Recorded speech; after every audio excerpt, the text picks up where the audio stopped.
अस्सलामुअलैकुम, मैं हूं असद अरशद और आप देख रहे हैं डेली न्यू पॉइंट। उम्मीद करता हूं आप सब खैरियत से होंगे। नाजरीन, दो खबरें हैं। जब से इम्पोर्टेड हुकूमत पाकिस्तान की गरीब आवाम के ऊपर मसलत की गई है, तब से लेकर अब तक कोई भी अच्छी खबर सुनने को नहीं आई है। माशियत को देख लें या पाकिस्तान के दीगर मामलात को देख लें।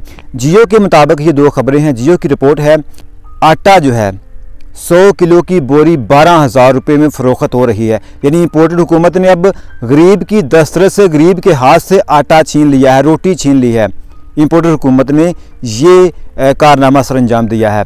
दूसरी खबर ये है कि फीड पोल्ट्री एसोसिएशन ने शदीद ख़तरात ज़ाहिर किए हैं कि फ़ीड जो है वो उसका शदीद बहरान नज़र आ रहा है।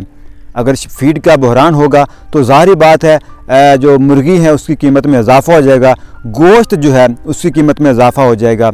तो इस इम्पोर्टेड हुकूमत ने माशियत को बेहतर करने के बजाय, दावा तो ये बेहतरी का ही करते हैं, लेकिन इनसे पाकिस्तान की माशियत संभली नहीं गई। आपको पता है कि इन्होंने जो इसाक डार है उसको पाकिस्तान में लाए ताकि पाकिस्तान की माशियत बेहतर हो, तो वो भी नाकाम हुआ। बल्कि ये नाअहल और नाकाम हुकूमत है। और एक अहल वज़ीर आज़म इमरान खान को ये नाअहल करवाने में लगे हुए हैं। मैं आपको अभी से कह रहा हूँ, जब इनकी हुकूमत जाएगी तो ये ख़ुद भी पाकिस्तान से चले जाएंगे। नवाज शरीफ चला गया, मरीम नवाज चली गई, हमजा शहबाज चला गया।